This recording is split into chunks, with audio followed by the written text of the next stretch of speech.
The Triple B Podcast would like to invite you to come break bread with your brothers. If you like what you're hearing on the show, if you think we missed the mark, or if we got it all wrong, reach out to us on social media. We can be reached on Twitter at triple_B_pod or search Brothers Breaking Bread Podcast. We are the Brothers Breaking Bread on Facebook, and our email is brothersbreakingbreadpod@gmail.com. Further descriptions are in the show notes. Like, follow, friend, do all that good stuff, and please never forget to break bread with your brothers.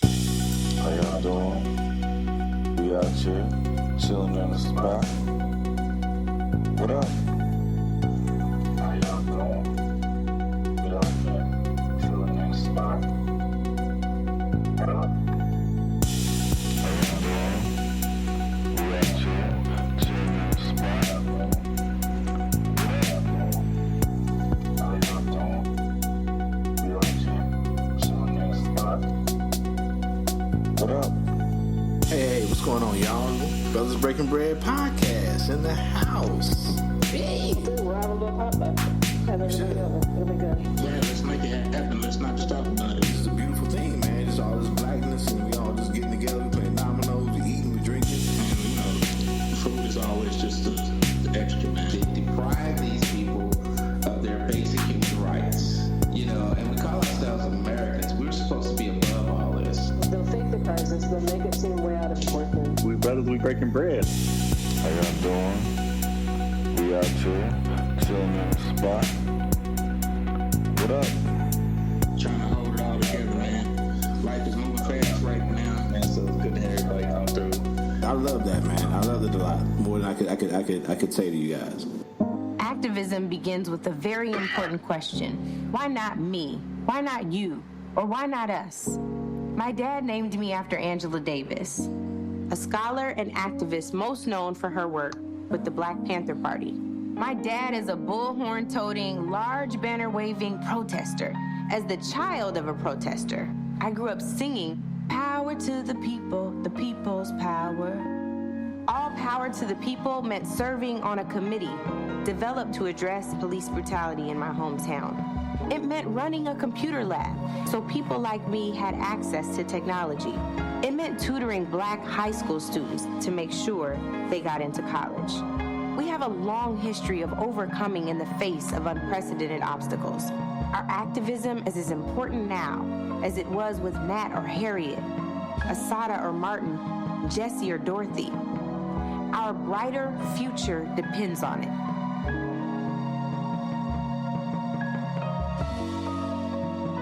Power to the people. I don't know why it made me want to sing that. Hey, what's going on, y'all? Triple B in the house. Brothers Breaking Bread. We are in here. We might be down the soldier, but we got a soldier back. See how I connected last week? That's it. Yes. Oh, yeah, we got 10 meters. Half of the brothers is doomed. Joe Jeff. I am the KC Stork. What's going on, fellas? How y'all living? Wonderful, man. Wonderful. Everything is everything. What say you, Mr. Jeff? I don't know if I remember how to do this podcast shit. Like, No, you've been slacking. it's been a minute. I don't know. Look out! You out here trying to break stereotypes and be a black daddy. Shame on you, nigga. I have to overcome the odds. Maybe it's like riding a bicycle, man. We get back at it. We get back at it. I mean, I'll probably say something, and 10 meters say something crazy. We'll laugh at him, and then I'll say something that you don't agree with. We'll argue for 40 minutes, and then the show will be over. And it'll be just like old times. Just like old times. Old times, man. Old times. Shit. What I am concerned about though. What's up? Is that Tamika gonna see me out here with Angela? Oh, Tamika, don't, baby girl, you stronger than that. You know where his heart and his love lies. You know where his heart and his love lies. I do have a weakness for Angela Rido. She is amazing to look at and listen to, and then She's a powerful person. I think they cut from the same cloth. You know what I'm saying? Same cloth.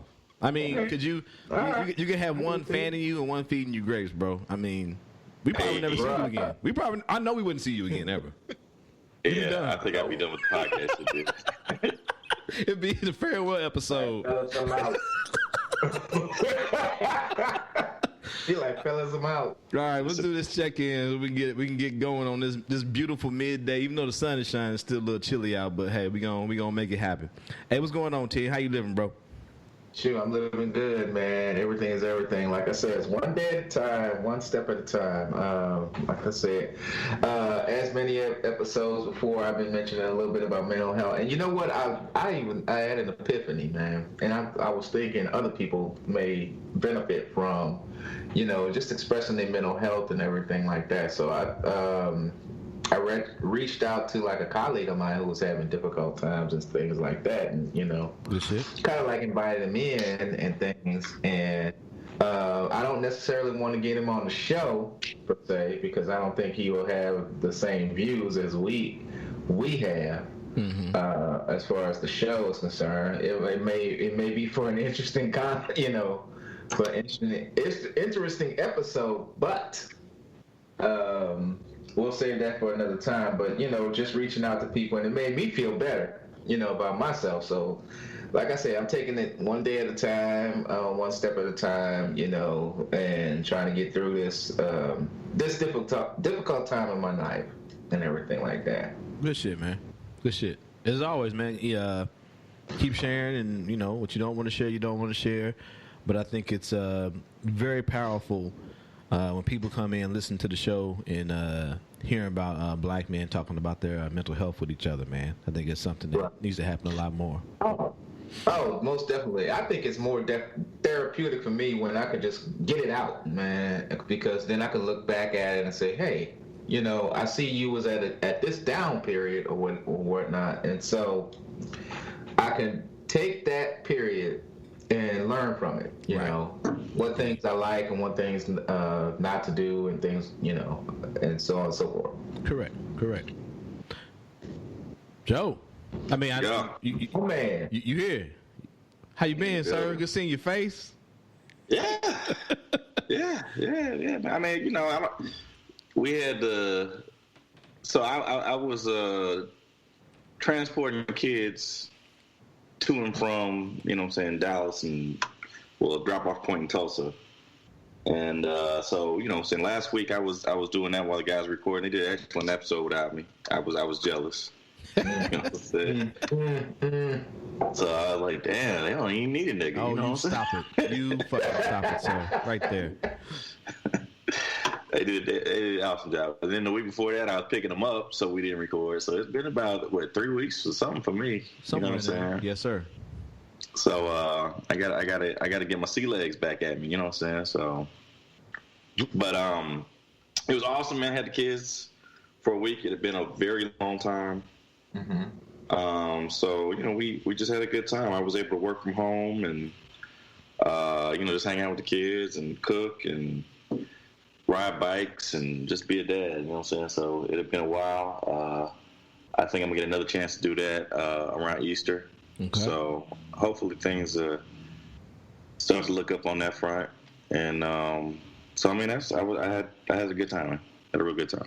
Well, that's good, sweet. That's good. I mean, that's good shit and very sweet, because, when you post that picture on Facebook, dog, I know we was he and whatnot, but yeah, nigga, I mean, you talked about on the show. We talked about things pre and post game, off the show. So yeah, very beautiful to see you with your beautiful daughters, man. So yeah, very beautiful. Absolutely. Black daddies matter. Yeah, they do. Indeed, they do. They matter so much. This way, me, school, babies, work. School, babies, work, something like that. So not a lot. I mean, school's going well, so I can't complain. Boys are getting big. The littles are now starting to learn how to play with one another without fucking each other up. Something I'm really starting to enjoy, not hearing the screams of Ellis being tortured every 10 minutes. So that's beautiful. Source of my side eye, I think I mentioned this before. I'm really going to need all the driver license bureau places to force niggas to have to pass a segment of driving where they have to navigate a turnaround or a turnabout or a roundabout, my bad. Mm-hmm. You You don't have to come to a complete fucking stop to enter the roundabout if no one is in the roundabout. And once they're in the roundabout, you don't have to stop. I need people to understand that we got this double roundabout down here off of 87th and 435. Right. They treat this shit like it's a fucking Rubik's Cube. It irritates me every fucking day. Every day. Okay, I'm done, but still, I'm going to shoot somebody. I'm sorry. If one more motherfucker come to a stop, I swear to God, one nigga look both ways. They only coming from one way, nigga. They only coming from your left side, nigga. That's the only way they can come. Anyway, I'm done. Okay. I've expressed myself. Never be too careful. Never be too careful. I guess, dog. I swear, I'm not exaggerating, dog. Motherfucker, he was in a blue, like, Toyota Corolla. Complete stop. And I see that nigga's head look to the left, to the right, back to the left. I said, nigga, what are you doing? Anyway, all right, I'm done. Okay. We're going to move on. But, hey, yeah. Yeah, keep driving. Oh, shit. We talked about it last week, and we knew this would be coming. Derek Chauvin, the nigga that killed Chauvin. Derek Chauvin, man. Derek, piece of shit, Chauvin. Jurors dismissed over $27 million George Floyd family settlement. Yeah. Excuse me.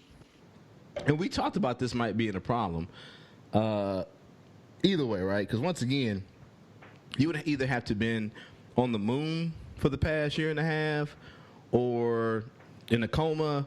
I forgot what Joe said, but living in the woods somewhere, off the grid, to not know of this story. But the murder trial of ex-cop Derek Chauvin and George Floyd's death hit a new snag Wednesday when a Minneapolis judge was forced to dismiss two jurors who already had been seated in the high-profile case. Hennepin District Judge Peter Cahill questioned the 7 jurors who had been seated. Huh? Cahill, my bad. Seated before news broke of a $27 million settlement of a civil wrongful death lawsuit by Floyd's family, and determined that 2 of the panelists could no longer be impartial. It will impacted a lot, one juror identified as Juror 36 told Cahill on Wednesday morning. So because his family got some money that doesn't replace this man's life, people are feeling some kind of way about that? I mean, so I think they probably throwing out people who would have been sympathetic to George Floyd. Mm-hmm. The city has already admitted their guilt by paying out before the fucking criminal trial's over. How are you gonna say this nigga's not guilty when the city has said they're guilty by giving out $27 million? Yeah. Right. I don't think the $27 million is enough. I mean, to be honest. So I'm going to read the statement from the first juror because it definitely it echoes what Joe just said. So last time I was asked about my strong opinions about Chauvin. He told the judge, clearly the city of Minneapolis has some strong opinions as well, and this kind of confirms my opinions that I already had. So that definitely sounds like somebody who was leaning that this ex-cop had killed this man in cold blood in the middle of the day on camera. And he's saying the city pretty much confirmed, or he or she said the city pretty much confirmed what I thought already. Now the second one, it can go either way. The second juror, Juror 20, conceded that the amount of the settlement, quote unquote, shocked me, and quote unquote, kind of swayed me a little. So that can be taken away. That could be, either way, in my opinion. But the first one definitely sounds like a man who was like, I thought that nigga was guilty, and the city pretty much confirmed what I thought. Right.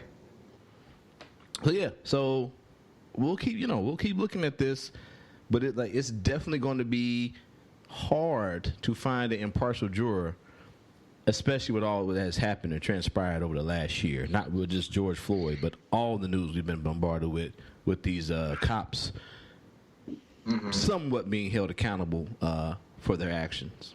Yeah. Yeah, I listened to a little bit of the Facebook gave me the feed of, them doing juror interviews. What do they call it? Voir dire or whatever it is. Yeah. You know what I'm saying? Yeah. Voir dire. Yeah, so they were doing that for, jurors, and I don't know. I didn't get any strong reactions or anything like that, but I'm trying to figure out who are you gonna find? Who? Because they're not changing the venue, so you live in the city. So I don't know the juror. Okay, they're referring to Black Lives Matter. You can't see them obviously because they're a juror. We don't want to know who they are. Correct. Because then you get to them and you can sway them. You know what I'm saying? But they were referring to Black Lives Matter, and she said they, so she's not black. You know what I'm saying? And she was her place of business was burnt up, or now I'm not gonna say burnt up, but you know what I'm saying? I think rioters had gotten to it and that type of thing and shut it down for a week. Right. And so, everybody in the community is gonna be touched by this thing. There's nothing. Nobody's gonna be untouched. So she didn't have Facebook or social media, period. So maybe she was able to be a little bit sheltered from some of the things that went on. You know what I'm saying? Maybe some of the discussions that go on, but. So I don't have any opinion whether one way or not whether that particular juror or potential juror could be partial, but I just don't know how they're going to find 12 and 2 alternates. You know what I'm saying? Here we are, several hours away from that city, and we're affected. We're swayed by the emotion. My profile picture. Yeah. Is around the corner from where it happened. Exactly. I mean, and then when they talk about the change of venue, I'm like, y'all gonna go around the corner? Them niggas know about this shit too. What y'all talking about? You can't change. I don't think there's a venue in the United States or even that of the world that you could change to and not be, swayed as a juror. Yeah. I mean, there is one. For sure. Because, Black Lives Matters for a minute was trending across the globe. So, yeah. So, yeah. I just hope they find, I hope the George Floyd family gets justice. That's all we really can hope for. Right. Speaking of a little bit of justice, jail. Creepy Joe doing the most, signed a bill, trying to help these black farmers out. We begin today's show looking at a major provision in President Biden's $1.9 trillion COVID relief bill that aims to address decades of discrimination against black, Hispanic, Native American, and Asian American farmers who've historically been excluded from government agricultural programs. The American Rescue Plan sets aside $10.4 billion for agriculture support and allocates about half the funds to farmers of color who are, quote, subjected to racial or ethnic prejudice because of their identity as members of a group, unquote. The U.S. Commission on Civil Rights confirmed as long ago as 1965 the U.S. Department of Agriculture discriminated against black farmers, but little was done to address the problem, and the number of black-run farms dropped 96% in the last century. By 1999, 98% of all agricultural land was owned by white people. In 2010, Congress approved a $1.2 billion settlement for thousands of black farmers denied USDA loans because of their race. But a 2019 study by the Government Accountability Office, based on the USDA's own data, shows farmers and ranchers of color continue to receive disproportionately smaller farm loans. Crazy. Yeah. And the loans, some of these black farmers, when you're talking about like something as simple as seeds for their crops, they were purposely given like dud seeds. We had an episode of Dud Seed, but that had nothing to do with that. Had nothing to do with that, but like this shit is crazy. Of course, people talk about reparations, they think of like slavery, but it's like, bro, you talking about generations of farmers who have been disenfranchised by the government purposefully. You know what I'm saying? Yeah. So it's so deep. It's crazy. Slavery was just the tip of the iceberg, man. Exactly. It's just hundreds of years of basically mental slavery by the whites. You look at some. I mean, I know it still deals with government funding, and but look at something as simple as the GI Bill that helped build the middle class when it was first introduced, as far as like white communities. So many African Americans who had served in war were not entitled to those benefits. No. It's just crazy to me, bro. It's crazy. But, we don't teach that stuff. I mean, Brother Joe does teach these things, but a lot of teachers out here ain't spitting that knowledge that's outside those books. But good shit. I mean, I know we call him Creepy Joe, and we keep an eye on him. But, he seems to be... especially around your kids. Go ahead, Joe. Whenever we have a clip from Democracy Now!, you can bet Zed put it up there. So I'm upset we don't have our own grower on the podcast to, enlighten us about, how this would affect black business in terms of the farming community, agriculture. But I don't know. I still think Herschel Walker about to come up. Does he have a farm? Isn't that what he do? He may. Him and his damn. I'm pretty sure he's a farmer, bro. I don't know. I hate that nigga. Because it's like it's that thing like when you because it's not a lot of clips of him talking. You know what I'm saying? Back in the day, and now that he's out here and he's been like the carrying the water for Trump and conservatives and alike, and his son's out here with all his theatrics. It's just like. I hate that I wanted to be you when I was playing running back in middle school and shit, nigga. I hate you. Nigga, that's a burden you would be bearing, bro. That's a burden, dog. It's like, who is this crazy man? So you was out in the backyard talking about Herschel Walker. Hey, like I mean, he was a hell of a running back. You know what I'm saying? Yeah. And I think it was more like, you start reading about some of his workouts and shit like that, how this nigga was doing all these push-ups and crazy shit throughout the day and the night. Kind of like not so much his running style, because I'm not built like that nigga. Y'all seen me. But just so much his work ethic as far as like staying in shape. And I mean, even to this day, I mean, the nigga, 60-something years old? Didn't he do like a UFC fight or some shit like that? Something crazy back like not too long ago? Yeah, and they had some documentary on him. This nigga still out here doing 100-yard dashes with his shirt off, looking chiseled as fuck. Well, this nigga has like pure slave blood. You know untainted. I mean, he's from Augusta, Georgia. So. Off the boat, nigga. I ain't heard pure slave blood in a minute. That should be one of my favorite things to say. It's untainted slave blood. Slave blood. But it's like this nigga got that pure slave blood, but he fucking a pure Uncle Tom. Oh man, I know. It's sad. It's sad when it's your own people, dog. But yeah, that's good shit, man. We'll keep, I'm sure Zeb, the grower, will keep us informed about what happens with this bill. Zeb the grower, not Zeb the soldier, huh? Zeb the grower. That can be taken so many ways. You're going to have to edit that. Ben, speaking of run. But we won't. But we will not. Not around here. Speaking of runaway slaves, Ben Carson compares criticism of black conservatives to runaway slaves. Mm-hmm. This nigga.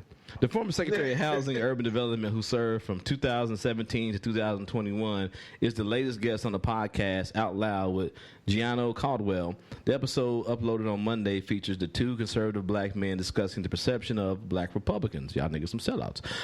Carson likened his treatment to the slaves that were abused and then ultimately killed as a warning. I don't get the comparison. This nigga's still alive. No. Right.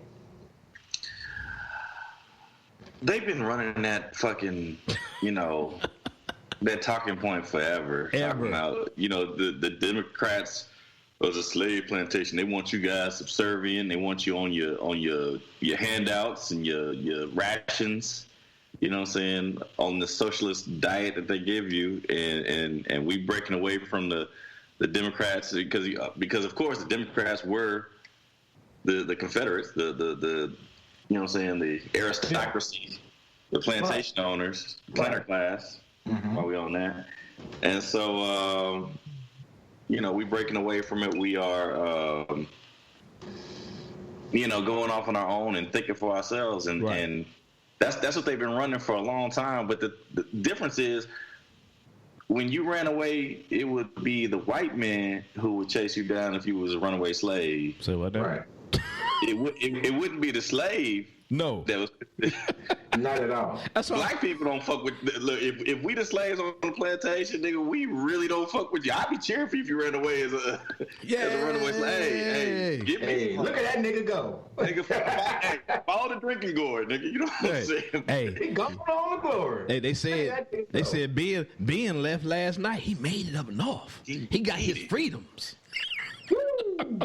He made it up across that Ohio River. Old Man River, that old man river.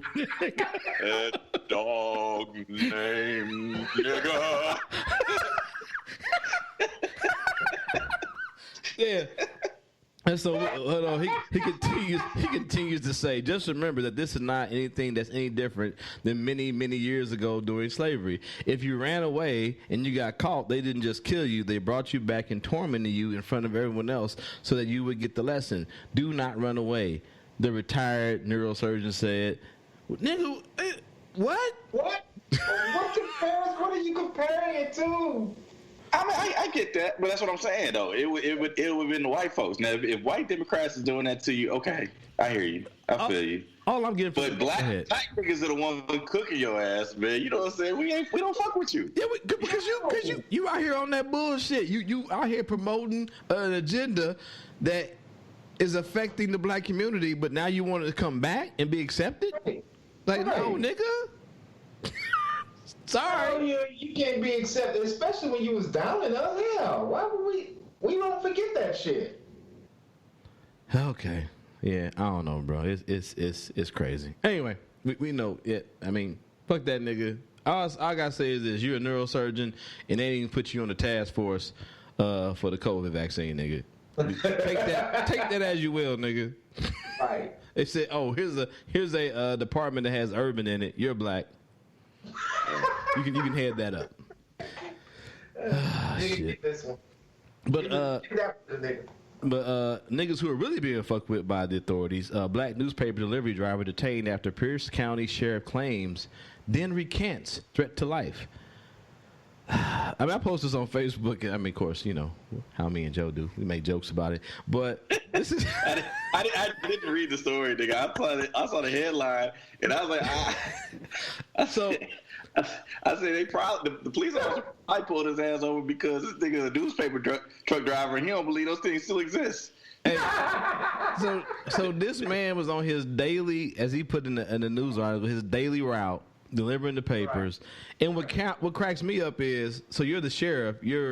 So in the, I'm not gonna read the whole article, but in a unmarked SUV, which a lot of cop cars are now, you know what I'm saying? You can't tell what they are. He passes this man who is throwing fucking newspapers out of both sides of the windows of his car, swerves as he passes and looks at the man and follows him down the street. And finally, I think there was one stop where he had to like go up. Maybe they had a special order to go up and put the newspaper in a bucket box or some shit. And he knows that this car is following him. He goes up to the car like, "Hey man, what the fuck are you doing? Why are you following me?" Right. And then he also claimed, this is his story. He claims that up until he had called the police, the man never told him that he was the sheriff of this county. He never announced himself as a law enforcement officer. As a matter of fact, he called it in and said that this newspaper man had threatened his life. So that's the part of the headline where he says he recants his story. Troyer, who was white, said he did not racially profile Altenheimer. He said he began following the carrier because he saw the driver he believed was behaving suspiciously in his neighborhood. This nigga throwing trash in people's yards. That's wrapped up in plastic. It's wrapped up in plastic. Rubber band around it. He probably thought he was pushing that weight. Yeah, that too. Coming out the van, throwing them packages. Just throwing them packages. Suspicious in his neighborhood, Tacoma's West End. There is nothing to do with him being black, Troyer told the Seattle Times. The New Elected Sheriff expressed surprise Tacoma police had written an incident report about the counter. Noting Outchea was not arrested. Noting Outchea was not arrested. I thought they solved it that night. Huh? All right. Wow. Troyer's call to a 911 dispatcher, which came in shortly after 2 a.m. on a Wednesday, spurred an urgent countywide alert that sent more than 40 officers from multiple agencies rushing towards the scene. Public records show most were called off after Tacoma police arrived. I'm telling you, 40 officers came out to see a fucking newspaper van. They ain't seen that shit in 20 years. Hold on.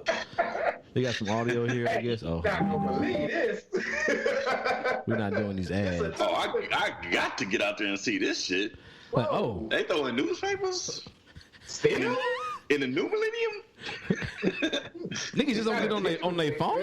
This is crazy. Seattle, home of Microsoft. Especially in Seattle, we talk about the home of Microsoft, nigga. They ain't just. I know. Fucking time. Here we go. I'm at 27th and Deidre in Tacoma in North End. About 2 blocks from my house, and I caught someone in my driveway who's just threatened to kill me, and I blocked him in. He's here right now. Okay. Go again with your address. But this man, you heard that right, just said. He said he threatened to kill me, and I blocked him in. Yeah. Someone was in my driveway. He threatened to kill me, but now I blocked him in. So if a nigga threatened to kill you, you corner that motherfucker? No. And on top of that, remember, this is the newly elected sheriff of this county who's calling this in. Okay. Well, my address is okay, and he's in some sort of gray car, and he was in my driveway, in my neighbor's driveway, and he knows who I am, and he threatened to kill me, and I got him blocked in at 27. Okay. And if you read the article, the man who was the newspaper delivery person says that he didn't know who he was. He just knew that the guy looked familiar because he's the sheriff of the county, so you've probably seen his face in the newspaper before. Right. He knows who I am, so he threatened to kill the sheriff. Yeah. Yeah, so that's another part. Bob Marley. I don't know. Bob Marley. I shot the sheriff. I did not shoot the deputy. I did not kill the deputy. We should have played that for the lead in music.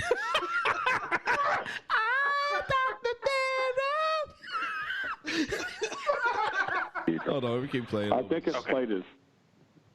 I really need just 1 or 2 people here first. Absolutely, I'm getting the call right now. Hang on, he's not going to let me leave. Okay. Wait a minute, he's not going to let me leave. Nigga, you said you blocked him in. Nigga, That just don't make no sense. Where's the math on that, son? I don't get it. Why the dispatcher didn't go, wait a minute, hold on, you blocked him in, but he ain't letting you leave? Okay, Man. okay. Hold on. Does he have a gun or anything? I have no idea. It looks homeless in his car, but he was in my driveway, and I got my car, and he was in my neighbor's driveway, tried to get my garage. Okay. Yeah, and so I got him blocked in. I'm in a white Tahoe. He says again, I got him blocked in. It's my own personal white Tahoe. He's taking pictures and video on me. For his own protection. Okay. I've got units headed your way. I just need 1 or 2. He's threatening to kill you. He was in my neighbor's houses and sorry, but No, you're good. I think they found me. All right. Okay, stay on the phone with me, though, okay? Just so I can make sure. I don't want to hang up. I'm trying to back up and let him go, but he blocked me. How? Now he's trying to Nigga, I'm trying. Are they playing Tetris? What is going? Are they playing Twister, nigga? What's going on? Do you got him blocked in, or he got you blocked in, nigga? What the fuck is happening? Not you got him blocked in. Story, man. I don't know, man. And this is the sheriff. If this nigga ain't fired immediately, dog, what in the fuck? Bruh. Over 40 law enforcement officers were alerted and sent to the scene. I mean, as I read, some of them were called off, once the Tacoma police arrived. But, nigga, over 40 people were alerted because this nigga delivering the fucking paper. Right.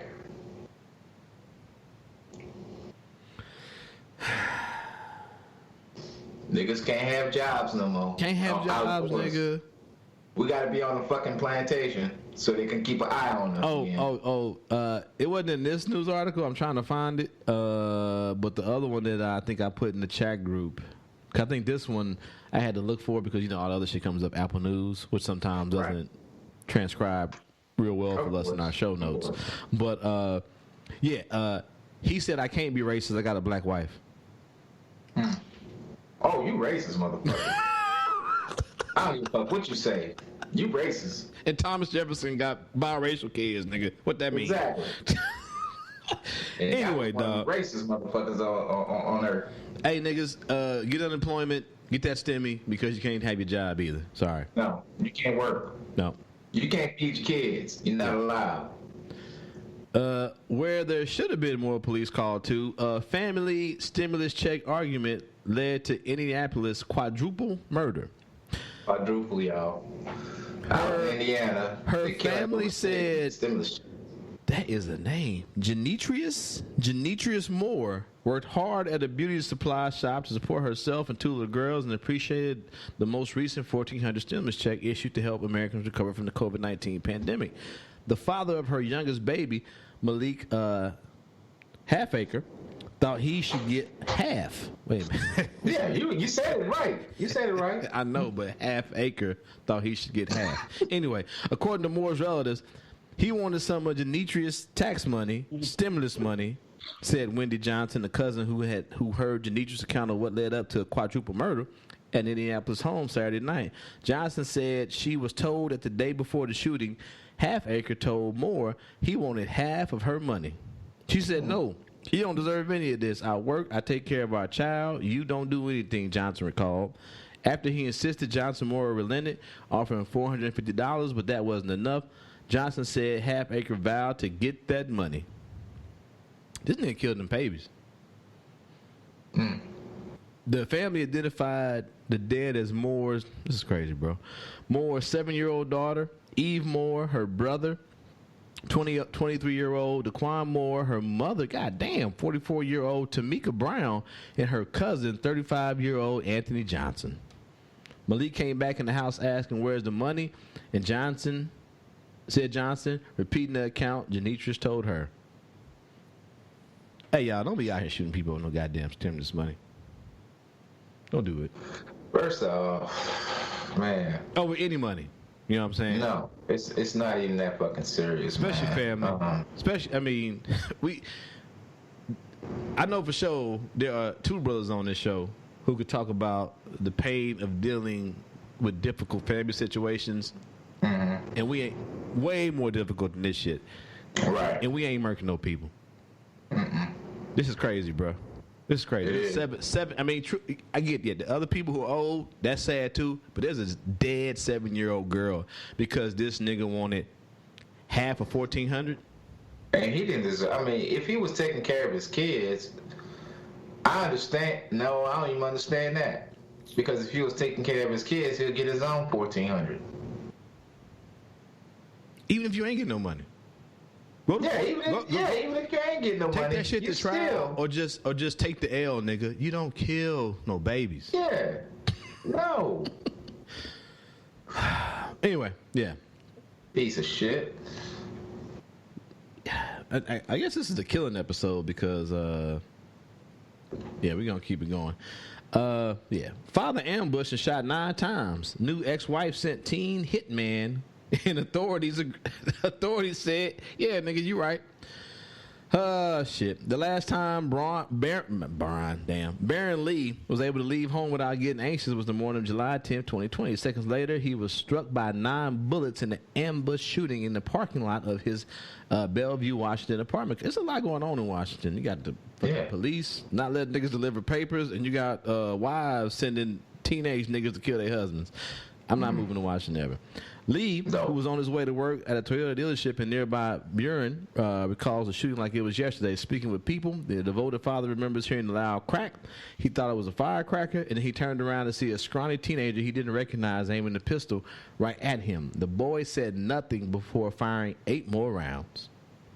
Damn. This is his, I'm hoping, ex-wife's lover, that she sent a young man to kill this nigga.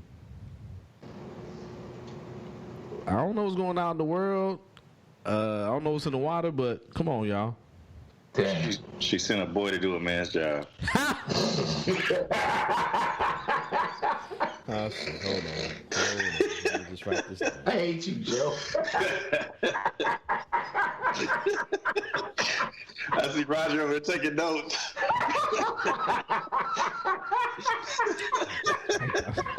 Let me just write this down. We know what the show title going to be. I don't want to say it. I just like whenever, like the last time when Zeb said, or I think I said, goddamn racist Boy Scouts. So you know what? Let me write this down. Because I be drinking, I be forgetting. Oh shit. They have alleged that Lee's 30-year-old ex-wife Shireen Kelly orchestrated the murder attempt amid a bitter custody battle over their only child, Arik. Yeah, okay. A 6-year-old boy with special needs. That's fucked up. He survived, though. Good for him. Good for him. Yeah. And she survived, too, in jail. Without no bail. Helps you there for the long haul. The long haul, boss. The long haul. All right. Man, that's crazy. We'll do some of this entertainment. Lakeith Stanfield confused over why he and Daniel Kaluuya? Kaluuya? Something like that, yeah. Damn. Yeah, I think. I'm sure there'll be people writing in and hitting their desks as I mispronounced that. We're nominated for Best Supporting Actor in Judas and the Black Messiah. Twitter reacts. The nominations for the 93rd Academy Awards were recently unveiled, and this list is more diverse than it's ever been. However, one category appeared to have been overly represented, and many scratching their heads, including this nominee. Stars of Shaka King directed drama history film Judas and the Black Messiah. Lakeith Stanfield and Daniel Kaluuya were nominated in the category of Best Supporting Actor. For those who don't know or who haven't seen the film, the movie focuses on FBI informant William O'Neill, played by Stanfield, and how he infiltrated the Illinois-Chicago chapter of the Black Panther Party to get intelligence on this leader, Fred Hampton, played by Kaluuya. So the question is, how are both of them supporting actors? Right. You can only have one. And I know we started to, and we did it, save it for the show. So here we are. Right. Yeah. That's why I said, to me, going in, I already knew Lakeith Stanfield was the lead. actor. And also there were a lot of people, I think we talked about it too on the podcast. There were people who were who were like, I don't like this movie because it ain't about Fred Hampton. And it's like, nigga, it's not about Fred Hampton. But what I'm saying is there was enough confusion over it that we already talked about it, and there's been an issue on social media. Right. I mean, Fred Hampton is a known commodity. Correct. Right. You know what I'm saying? We don't know much about Bill O'Neill until the story came out, but you know what I'm saying? It is his story. But at the same time, Daniel Kaluuya, you know what I'm saying, as Fred Hampton, commanded attention in that movie. He did. Mm-hmm. He did. And has already won the Golden Globe for was it Get Out? No, for this. Oh, for this, you're right. For this. He did. You're right. Yeah, he won the Golden Globe for supporting actor. Yeah. Mm-hmm. So, I mean, I don't want to use the word obvious. Right. He's obviously not, worthy of a nomination. It's not necessarily obvious which nomination he is deserving of, because some people think it needs to be Best Actor, and other people think it should be Supporting Actor. And the title itself, as you said, says it's a supporting actor's role. Mm-hmm. But I don't know, man. I don't know. So, I mean, Lakeith is like, okay, how are we both supporting actors? If we both supporting actors, who's the main actor? Who's the main actor? Yeah. I think he threw up a tweet of Martin Sheen as FBI director. God, those are named after him. The fucking original racist nigga. Yeah. J. Edgar Hoover. J. Edgar Hoover. Yeah. And he did a good job too. I mean, even though he wasn't on the screen that much, I want to slap that nigga. But even Fat Matt Damon did his thing too, bro. Yeah, Fat Man Damon. Ooh, Fat Matt Damon. Fat Matt Damon did his thing, nigga. Yeah. I know black people don't want to hear it. Do we call him Fat Matt Damon or we call him Evil Matt Damon? I think it was Evil Matt Damon. It was evil. I think I've heard. It don't even matter. I've heard. We made a declaration on this show, nigga. That shit is binding. Yeah. I think I've heard. Resolution. Yeah, I heard Evil Matt Damon, Fat Matt Damon. I've heard. Who said something? What's the Walmart brand? We said discount Matt Damon. Discount Matt Damon. Best value Matt Damon. Best value Matt Damon. I've heard, but the nigga's so good. But anyway, back to this. I mean, I get the confusion from some people, but for me, and I shouldn't base it off me. Of course, I get that. I knew going in, like, it ain't about this nigga. Yeah. It's about it's about how, and yes, because Daniel gonna be Daniel and he gonna do his thing, right. But it's about how the FBI used this simple fucking criminal to infiltrate the Chicago chapter of the Black Panther Party. Right. That's what the movie's about. It's plain and simple. Right.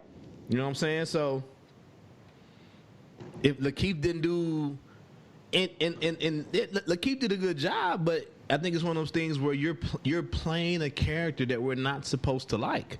So I think a lot of black people just don't like him.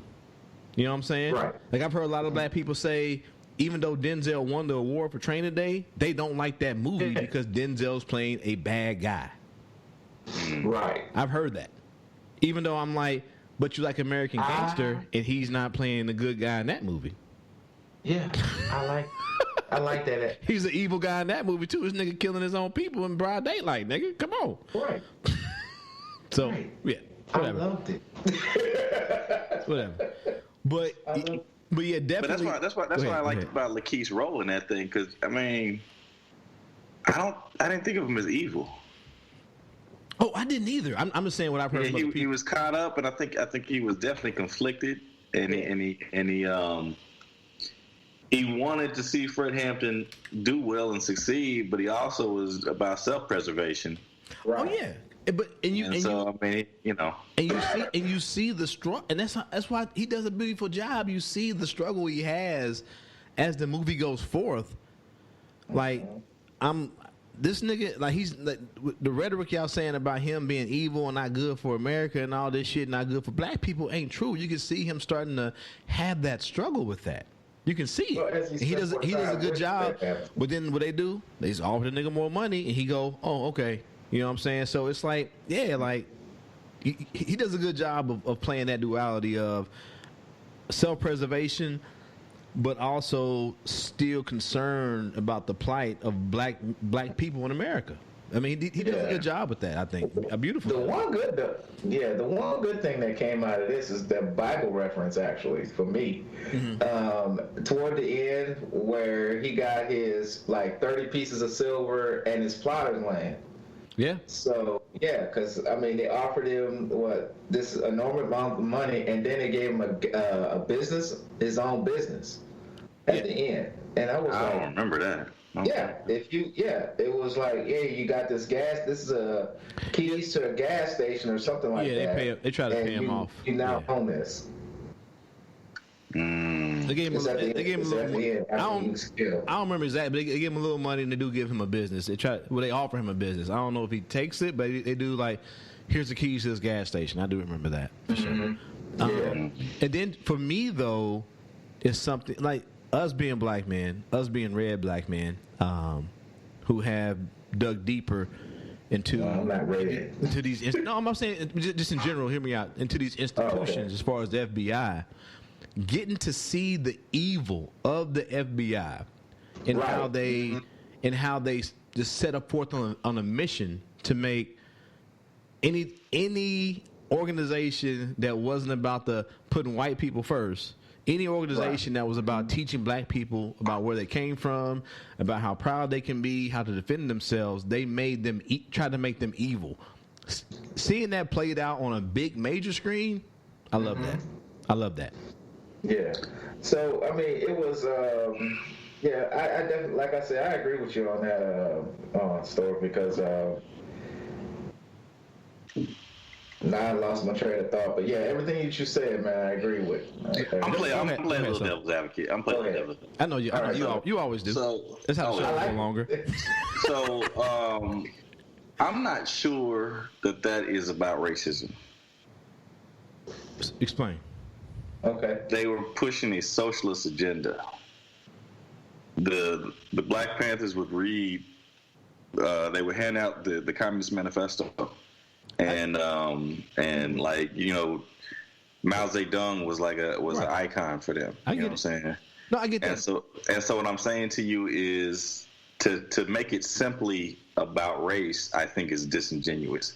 I think it's also about the Red Scare. And I was about to ask, can it be both? Oh, I think it's definitely both.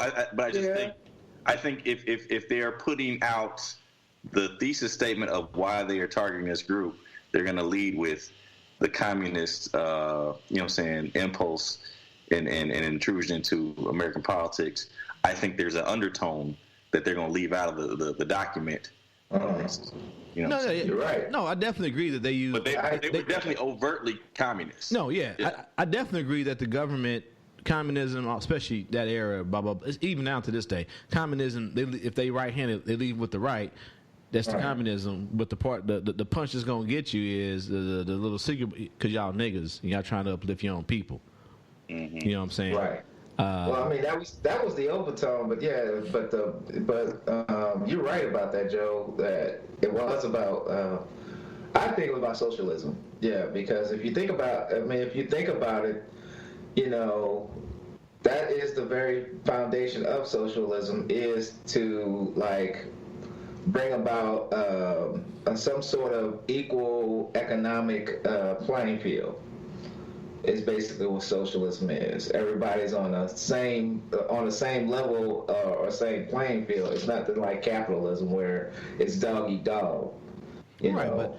And I think the Black Panther Party is that they're also, I mean, on their end, you know, a lot of times black people fall to the plight of if you believe if you reach a certain socioeconomic status, you can elevate yourself up out of racism, and we've been shown time and time again that isn't true. And I believe that's why the socialism teaching goes into that. It's like economics within itself ain't gonna change the plight of black people in America. True. You know what I'm saying? So yeah, but yeah. You're right. You are. That's a good point, Joe. You're definitely right. They led with that socialism is the reason why we got to get rid of them, but also yeah. But like I said, great movie. So nigga, we couldn't argue with you this time.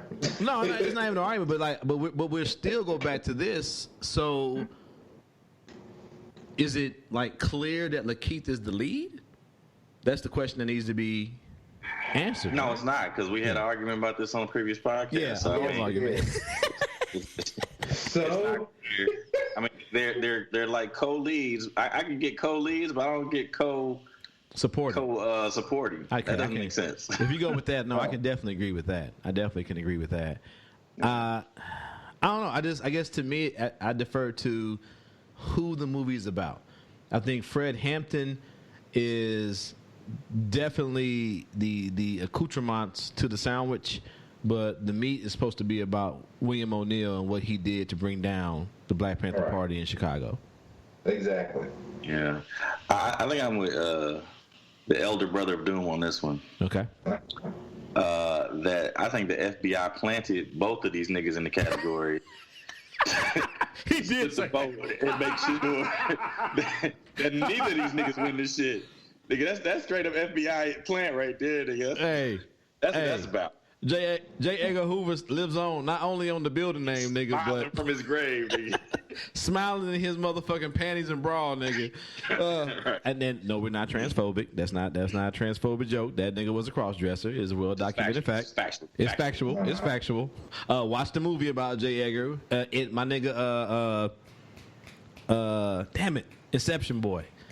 Catch Me If You Can. Who played? Oh, Leonardo DiCaprio. Did a great job. So yeah, watch that shit if you can. Anyway, but yeah, man. I mean that we'll see how it plays out. I believe I read it. Was it April 25th when the actual award show kicks off? So we'll see how that plays out, man. Well, I will definitely. You know me. I'll be on Twitter. I will track the rage. So which brings me back, man. About 2 years ago, we did an epic episode. One of our finest, I think. And I don't know, it might have been under the old banner. I think it was under the New Broadway. I don't give a fuck if only 2 people listen. I think as far as like the setup and the planning that went into that, I agree, sir. Yeah, we did some. I think I put it in the. So if you go back through there, it's a Negro episode classic. 96. Okay, so it's a Negro Argon classic called The Coonies. And no, my bad. I messed up. Episode 96 is when we were talking about the with Damon. Oh yeah, my brother came on. My bad, John. My bad. Yeah. The Coonies was basically, I think Green Book was up for an award that year. Yeah. And we was like, why the fuck this driving Miss Daisy ass nigga? We was everybody was mad, nigga. And so we decided to do a whole fucking award show about, you know what I'm saying, the most cooniest, roles that have ever transpired. So I definitely go back and check that out. But I think it's time we talked about it. We was talking about doing like a Wokies. We need to, because this would definitely be in the Wokies file. So I think it's time for us to go ahead and put the groundwork in and start doing the Wokies award show, man. Get that going. You know what I'm saying? And I know we got some listeners out there, and as Joe puts out not in the pregame, in the pre-notes when the show comes on, definitely email us to give us, because sometimes we miss out. Definitely give us your ideas, and we'll add them to the part, whether it be just categories and or movies to put into these nominations. Yeah, so it's time for us to start brainstorming. Yes, sir. Yes, sir. But yeah, man, I'm definitely the Twitter rage is gonna be real. So I'll definitely be. I know I seem to be more the Twitter guy. I'll definitely be keeping a watch on that to see the Twitter rage as this plays out with both of these guys getting nominated for Coes.